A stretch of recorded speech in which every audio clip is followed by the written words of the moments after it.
Hey all, Church of STFU. Gonna go off to have some fun on the weekend shortly, and I just thought I'd make a little short video about an idea that was running around my head a little bit. And so what I want to talk about is this concept of the double bind. So the double bind in psychology is, and I'm gonna have to read from the screen here, an emotionally distressing dilemma in which in which an individual or group receives two or more conflicting messages, in which they can't actually react to all of them because they are contradictory.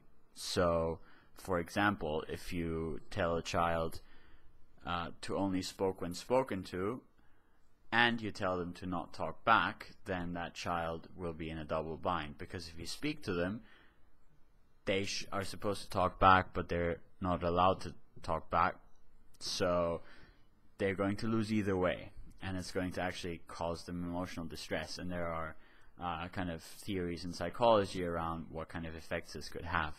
And I don't really want to go in any depth into the psychological dimension, at least in the scientific sense, but just to talk about it in everyday life. And I think it does play a big role in one reason why people are unhappy, and that's because we have so many very conflicting goals.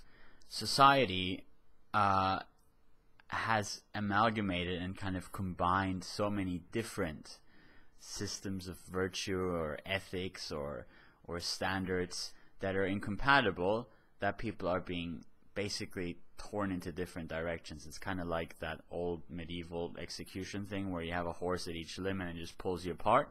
So we're supposed to have a great career. We're supposed to make lots of money. We're supposed to drive the big car. If we don't, then clearly society will see us as a loser. And this is always reflected in popular culture and in everyday, in everyday interaction. If someone comes along and has a terrible job, at least what you think of as kind of a low level job, then they're not accorded the same respect, and that's really socially reinforced. On the other hand, people are supposed to raise families. They're supposed to have excellent kind of nuclear family relations. They're supposed to have lots of time for their kids and supposed to make sure that their kids get raised well and get raised to be good people. At the same time, they're also supposed to be obviously growing as a person. They're supposed to be having hobbies. They're supposed to be exploring their own kind of mind and so on and so forth, and kind of be becoming an interesting person. And on top of that, they're also obviously supposed to be beautiful, supposed to always maintain themselves in that way, and always supposed to be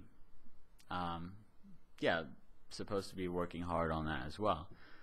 And these things together are in conflict. Clearly, you cannot be really career driven and really have that desire to get ahead, at the same time invest as much time as is needed in your family and your children.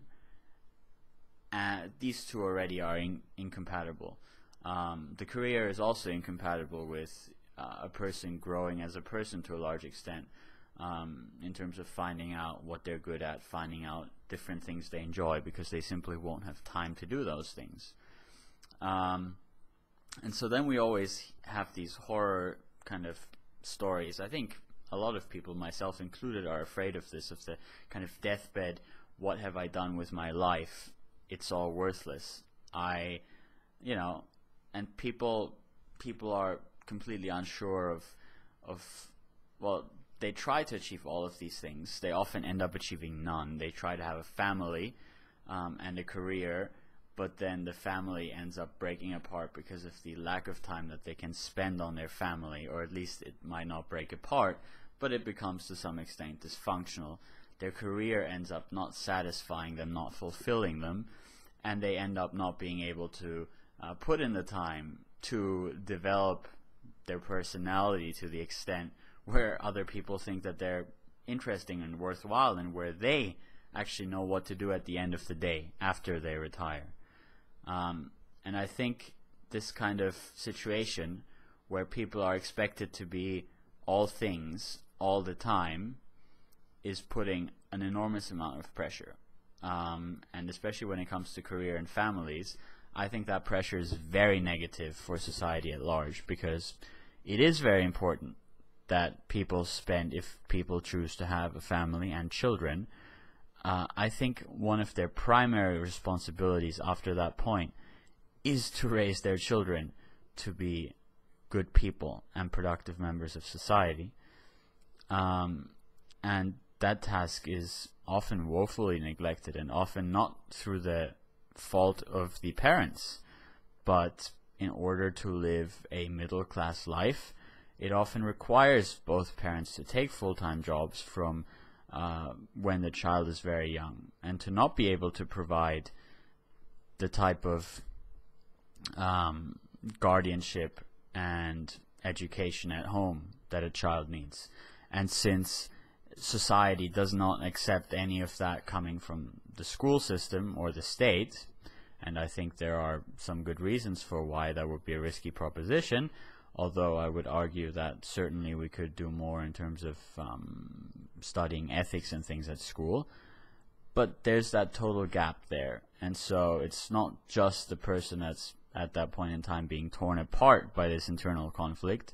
The person that ends up almost inevitably kind of longing after all of the opportunities they missed because they were confused during most of their lives.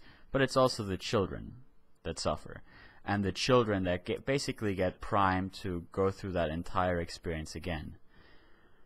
And it's very easy to say, well, you know, people should just figure out what they want. If you're a family guy, then just go do the family thing, and if people look down on you for being family oriented and driving that old broken down car, then just ignore them.